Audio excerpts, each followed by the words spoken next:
Bonsoir à toutes et à tous. Nous allons commencer. Je vais simplement demander à tous mes collègues élus de bien vouloir me rejoindre, les salariés de la mairie et les salariés de l'école, s'il vous plaît. Mesdames, Mesdemoiselles, Messieurs, chers amis, soyez les bienvenus ce soir à Grignols. L'année qui vient de s'achever et les précédentes auront été marquées par de nombreux événements qui ont impacté durablement l'organisation de nos sociétés dans un monde en pleine mutation.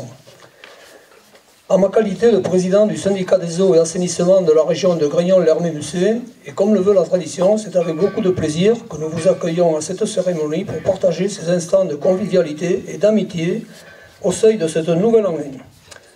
Il est pour moi un moment privilégié afin de vous tenir informés de l'avancement de nos réalisations et de nos projets.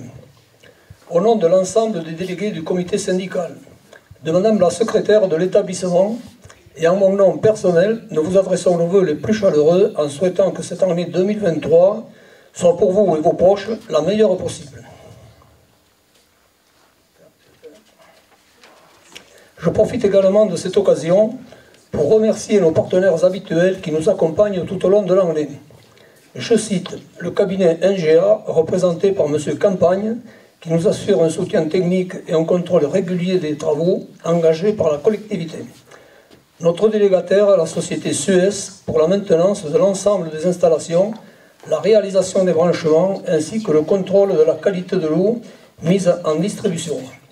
Je n'oublierai pas d'y associer les techniciens de terrain, pour leur professionnalisme et le travail effectué qui participent à l'efficacité des services rendus auprès des abonnés, ainsi que Mme Pégagnol, toujours très impliquée dans la bonne gestion de ce syndicat. Ensuite, quel acte plus anodin en apparence que celui d'ouvrir un robinet. Un geste tellement habituel qu'on finit par en oublier l'essentiel. L'eau potable est une ressource vitale qui devient rare et dont la distribution est une aventure chaque jour renouvelée. Cette ressource est aujourd'hui fragilisée de par les volumes prélevés dans les nappes profondes. Et la question qui se pose, alors qu'une pression démographique sans précédent s'impose sur le territoire, aura-t-on suffisamment de ressources en eau potable dans un proche avenir? Pour répondre à cette question, le comité syndical a pris la décision de mettre en place un plan d'action avec au programme une étude diagnostique des réseaux d'alimentation en eau potable et la mise en place d'une sectorisation, ce qui devrait nous permettre de mieux localiser les grosses fuites. Le renouvellement et renforcement d'un linéaire important de canalisation sur les secteurs les plus sensibles, Covignac, Silas, Marions, Lavazan. Ainsi que la réhabilitation de la station de suppression et réservoir semi-enterré de l'Artigue. Tous ces dispositifs devraient nous permettre d'améliorer le rendement des 347 km de réseau structurant déployés sur les 16 communes adhérentes au syndicat, et ainsi récupérer quelques mètres cubes de ce précieux liquide. Le montant des investissements qui se rattachent à ce plan d'action s'élève à environ 1 845 000 €. C'est le prix à payer pour préserver la continuité d'un service public en milieu rural, en conformité avec les normes imposées par les agences régionales de santé. Pour l'exercice 2023, les orientations budgétaires se porteront en priorité sur la reprise d'une étude confiée à un hydrogéologue agréé ayant pour objet la réalisation d'un forage de reconnaissance sur le site de Covignac, afin d'obtenir les autorisations de prélèvement qui sont particulièrement réglementées en la matière. Cependant, nous devons rester vigilants et réserver nos consommations pour les usages domestiques. Cette année 2023 verra également la reprise des réunions de réflexion autour des enjeux liés au transfert de compétences eau et assainissement vers une structure à l'échelle du périmètre de la communauté de communes du Bas-Aven. Mais nous aurons l'occasion d'en reparler avant de se prononcer sur le choix du projet de service qui sera mis en œuvre à l'horizon du 1er janvier 2026, comme la loi NOTRe nous y oblige. J'en aurai terminé en vous renouvelant tous nos vœux pour cette année 2023, que le meilleur accueil vous est toujours réservé au bureau du syndicat pour répondre à toutes vos questions, qu'elles soient d'ordre technique ou administratif. Enfin, prenez le temps d'apprécier les bons moments que la vie peut nous offrir à chaque instant. Bonne année à toutes et à tous, bonne soirée, merci de votre attention.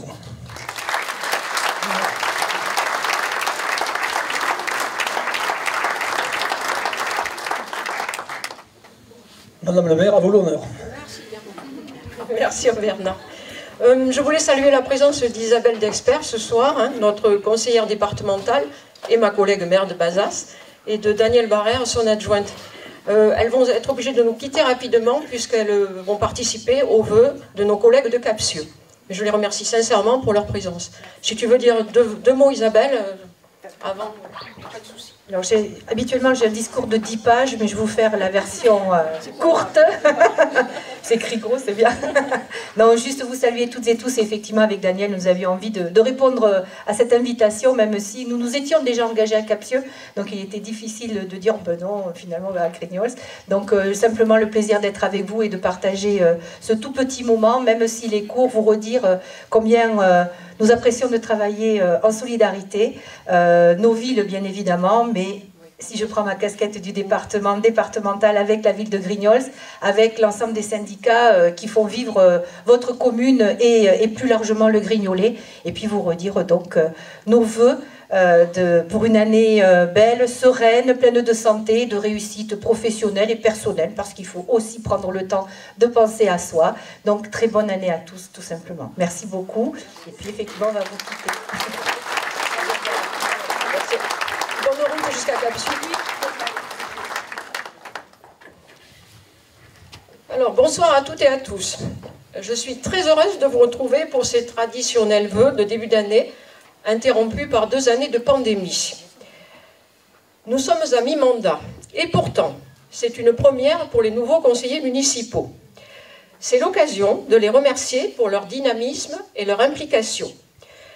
Je n'oublie pas ma garde rapprochée, en l'occurrence mes adjoints, Patrick, Lulu et Bernard. Je remercie également mes 2 vice-présidents du CIVOS, André Lemoigne et Valérie Ducasse, je sais qu'ils sont dans la salle, enfin un petit coucou, ainsi que tous les délégués du conseil syndical du CIVOS. Je m'adresse maintenant à tous les agents de la collectivité, même s'ils se cachent un peu, mais ils sont là, présents. Ce sont mes collaborateurs au quotidien. Myriam, notre agent d'entretien, Nicole, qui gère l'accueil et s'occupe du domaine social, Stéphanie, qui travaille sur les 2 collectivités, mairie et CIVOS, et Cathy, qui fédère l'équipe, s'occupe des dossiers régaliens et surtout, j'insiste bien surtout, ne compte pas ses heures. Je termine par l'équipe technique. Lionel, Raphaël, Frédéric et Ludovic, qui vient prêter main forte depuis le mois de juin. Un grand merci à vous toutes et tous pour votre engagement de tous les jours au service de la population grignolaise. Enfin, en tant que présidente du CIVOS, je remercie les salariés de l'école, Sophie, Marielle, Shane, Émilie et Magali, qui vient également de rejoindre l'équipe. Un grand merci à toutes pour votre dévouement auprès des enfants. Je salue également l'équipe enseignante de l'école primaire, notamment Madame Téchenet, qui n'a pas pu venir ce soir, mais que je remercie pour nos relations constructives et basées sur une confiance mutuelle. Et l'école étant une très grande famille, je salue la participation active de l'association des parents d'élèves. Je sais qu'ils sont là, je les remercie. Nos associations. Je m'adresse maintenant aux 30 associations sportives, culturelles, sociales ou de loisirs. Elles sont la force vive, le phare qui éclaire notre village. Vous êtes très nombreux à les représenter ce soir.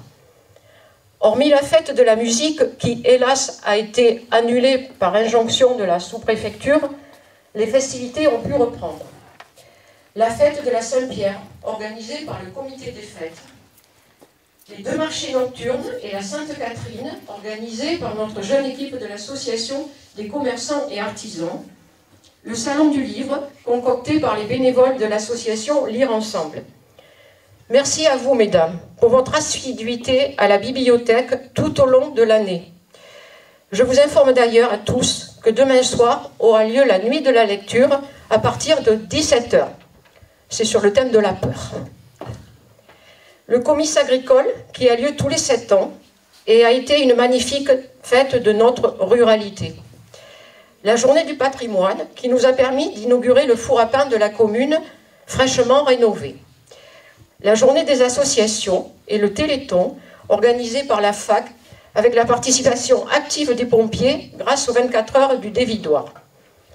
Et pour couronner l'année, notre traditionnelle foire au chapon, avec l'inauguration de la sculpture du chapon, un hommage à nos producteurs, et elle va bientôt rejoindre l'emplacement qui lui est dévolu à l'entrée du village sur la route de Bazas. Les manifestations sont la plupart animées par notre banda, les Amuse-Gueules, qui est notre pépite grignolaise. Je salue la création du club de pétanque, la reprise de l'activité danse traditionnelle Louzeynats de Gragnos et la renaissance du CA Rugby, devenu URG, Union Rugby Gascon, en binôme avec nos voisins Cap-Sylvain. Vous tous, bénévoles de ces associations, soyez assurés du soutien indéfectible de la mairie, car vous êtes la clé de voûte du lien social si important pour chacun d'entre nous, notamment en ces périodes anxiogènes. Enfin, je vous informe que le Tour de France nous fait l'honneur de passer dans notre village le vendredi 7 juillet. Je compte sur votre imagination pour animer cette journée festive et porter haut et fort les couleurs de Grignols. Parlons de notre mandat. Ce mandat n'a pas commencé sous de bons auspices. D'emblée, il a fallu gérer une crise sanitaire à laquelle nous n'étions pas préparés. Nous l'avons surmontée grâce à du pragmatisme et du bon sens. Le dérèglement climatique a pris le relais, avec un été particulièrement caniculaire et une sécheresse inquiétante, générant des incendies cauchemardesques. Enfin, pour couronner le tout, nous devons faire face à une crise énergétique sans précédent et à une inflation galopante qui nous oblige à différer certains de nos projets. Cependant, je vous rassure, dans cette tempête de contrariété, nous tenons fermement la barre et gardons le cap que nous nous étions fixés, à savoir le développement de notre commune, notamment sa dynamique démographique. Le recensement qui vient de débuter nous le confirmera, je l'espère. Réservons un bon accueil à nos 3 agents recenseurs, car c'est un travail minutieux, très important pour l'état des lieux et l'avenir de notre commune. Le nombre d'habitants détermine les dotations qui sont octroyées par l'État. Ce soir, nous tenons d'ailleurs à mettre à l'honneur les nouveaux habitants, et je salue ceux qui sont présents ce soir dans la salle. Alors, je nomme Madame Coesnon Peggy. Bah, si elle veut s'approcher, c'est avec plaisir. Hein. Bienvenue à Grignols. Monsieur Stachi André, je ne sais pas s'il est là. Monsieur Stachi André, bienvenue à Grignols. Monsieur l'abbé Gilbert, je l'ai aperçu, je sais qu'il est là. Monsieur et Madame Gaillotto, Patrick et Corinne, ils sont là également. Madame Majorène, Madame Anquetil Magali et Monsieur Boireau-Pierre, ils sont là aussi. C'est de la jeunesse qui nous arrive. Merci à vous de venir nous rejoindre à Grignols. Et Monsieur et Madame Thévenin, Bernard et Sylvie, je les ai aperçus tout à l'heure. Merci. Bienvenue à vous tous. Vous êtes la preuve de l'attractivité de notre commune. Oui, notre village s'accroît et a de nombreux atouts. Les 2 maisons à Gévy pour de la colocation senior doivent ouvrir leurs portes au printemps et la réalisation de l'immeuble Nexity Synonyme, à côté du stade de rugby, pourvu de 30 logements, est en cours, avec une ouverture, nous l'espérons, à cette fin d'année. Une quarantaine de permis de construire ont été délivrés. Je demande à Bernard de fermer les oreilles. C'est un peu antinomique avec son discours de tout à l'heure, excusez-nous. Une quarantaine de permis de construire ont été délivrés ces 2 dernières années et la vacance des logements, notamment en centre-bourg, diminue. Contrairement à beaucoup de communes rurales de notre strate, les services publics sont toujours présents. Et je tiens à souligner la labellisation de notre agence postale en maison France Service depuis octobre 2021. Son activité est en forte croissance et nous permet d'espérer la pérennité de notre agence postale. Nous sommes bien pourvus également de professionnels de santé et l'installation d'un 5e médecin généraliste à la maison médicale le 1er février. Certes, la maison médicale est gérée par la CDC, rendons à César ce qui appartient à César, mais c'est une aubaine pour Grignols. Je ne sais pas si Madame la Présidente de la CDC est présente parmi nous, je ne l'ai pas vue. Elle est là, Nicole? D'accord.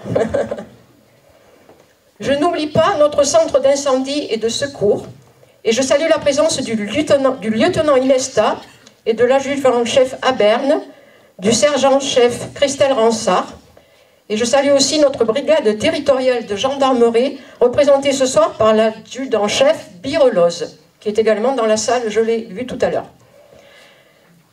Je voudrais également mettre en exergue la vitalité de nos artisans, de nos entreprises et de nos commerces, malgré la crise énergétique qui les touche eux aussi de plein fouet. Et je salue l'arrivée en octobre 2021 d'Adrien, notre jeune pâtissier boulanger de la Maison Dorée, je crois, qui est arrivé. Très bien, Adrien. Arnaud et Rudy, les nouveaux propriétaires de la Maison de la Presse depuis début novembre, ainsi que l'ouverture de l'agence immobilière Monet Dimo.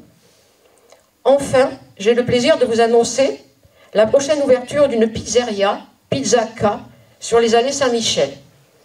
Tout cela est de bon augure pour le développement économique de notre village. Je voudrais aussi saluer la présence de M. Pouet-Domingue et de David Lavoué qui sont là ce soir. Je les remercie vraiment. Et je voulais aussi souligner que le fils de David a rejoint l'entreprise et que c'est une super bonne nouvelle pour notre territoire. Parlons maintenant de notre école. Accueillir de nouveaux habitants, c'est également recevoir des jeunes familles et c'est primordial pour la pérennité de notre école. Actuellement, 137 élèves la fréquentent, répartis sur 6 classes, 4 classes élémentaires et 2 maternelles. Le nombre d'enfants est en légère augmentation, mais je fais une nouvelle fois appel à mes collègues maires, ainsi qu'à tous les délégués du syndicat scolaire, afin de convaincre les familles de leur territoire d'inscrire leurs enfants à l'école de Grignols, car, grâce à l'écoute et à la bienveillance de l'inspectrice d'académie, nous avons évité pendant 2 années consécutives une fermeture de classe, mais nous avons toujours, hélas, cette épée de Damoclès au-dessus de nos têtes. Je vous rappelle également qu'un nombre croissant d'élèves fait baisser les frais de fonctionnement de chaque commune adhérente. Pourtant, notre école est attractive. Se situe dans un joli cadre, a été entièrement rénovée cette dernière décennie, et je salue la présence de Mado, que je voulais remercier, puisqu'elle a été pendant 2 mandats consécutifs la présidente de Sivos, et l'école a eu énormément de travaux pendant ses mandatures, je tenais à le souligner. Il y a également la proximité avec le centre de loisirs, qui est un atout, car elle permet de répartir la garderie périscolaire sur les 2 sites et de mutualiser le restaurant scolaire. Depuis septembre 2021, nous travaillons avec une société de restauration qui privilégie les circuits courts et la cuisine cuisinée. Olivier, notre cuisinier, veille au bien-être et à la santé des enfants grâce à ses bons plats préparés avec soin et avec des bons produits. Enfin, je tiens à remercier Madame la Présidente de la CDC pour la construction de la nouvelle crèche qui devrait débuter dans le courant de l'année. Elle nous l'a confirmé hier soir à ses vœux. Tout cela est prometteur pour l'accueil sur notre territoire de jeunes familles et pour l'avenir de nos communes. Nos projets. Dans le courant de l'année 2023, espérons avant l'été, un skatepark sera construit à côté des terrains de tennis et il viendra compléter l'offre d'équipements sportifs pour nos jeunes, ou nos moins jeunes. Ça sera ouvert à tout le monde. Nous allons également concrétiser la finition de 2 logements, un T1 et un T3, à côté de notre nouvelle maison des associations afin de les mettre en location. Le projet de réhabilitation de la salle des fêtes a pris beaucoup de retard, car à cause de l'inflation, nous venons de faire réactualiser les devis et nous sommes en recherche de subventions. Nous espérons le début des travaux avant la fin de l'année. Nous avons également différé en 2024 nos projets d'aménagement d'entrée de bourg prévus par la CAB convention d'aménagement de bourg que nous avons signée avec le département. Cependant, comme vous l'avez constaté, nous venons d'installer des écluses provisoires. Il y en a d'ailleurs une qui n'y est plus depuis tout à l'heure. Le centre routier ne nous permettant pas de les laisser trop longtemps, elles seront enlevées au mois de juillet, enfin s'il en reste. Mais cela nous permettra de peaufiner notre réflexion avant le choix définitif. Enfin, et ce en lien avec la CDC qui a la compétence économie, nous sommes à la recherche d'un lotisseur pour entreprises afin de créer un village artisanal sur un terrain d'1 hectare nous appartenant à côté du stade de football. Nous allons relancer une amie, appel à manifestation d'intérêt, au printemps, car la première s'est révélée infructueuse, les entreprises préférant prendre le temps de la réflexion en cette période difficile. Vous l'avez compris, malgré la tourmente financière, notre volonté d'action ne faillit pas et nous renouvelons devant vous ce soir notre engagement pour faire avancer notre commune. Notre état d'esprit ressemble à cette belle citation de Léon Tolstoï.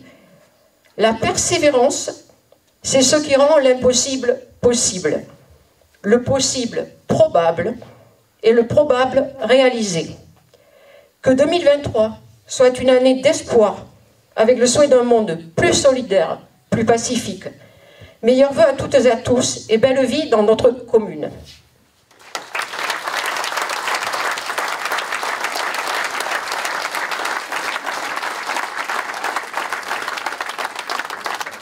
Alors avant de se retrouver autour d'un pot, nous allons lire un petit texte d'un conseiller municipal qui était absent ce soir, mais qui a tenu à vous écrire pour vous expliquer son ressenti de nouvel élu. Il s'agit de Raphaël Bertram.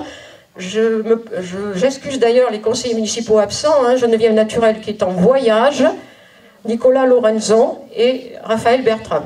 Donc c'est Léa, notre plus jeune conseillère municipale, qui va vous lire le texte de Raphaël. Je la remercie. Donc bonsoir à tous.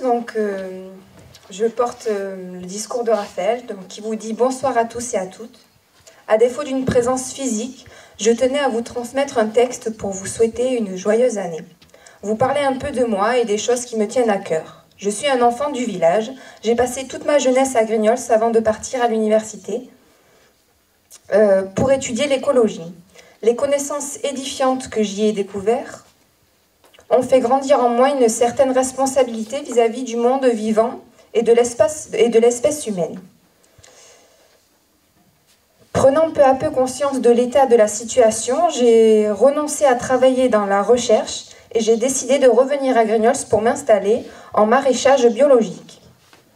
Je voulais agir concrètement à mon échelle pour changer les choses qui pouvaient être... Excusez-moi, c'est tout à fait inapproprié.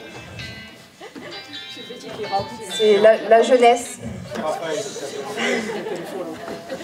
Alors du coup j'en étais voilà, pour changer les choses à son échelle et donc de s'installer en maraîchage biologique, je voulais agir concrètement pour changer les choses qui pouvaient l'être.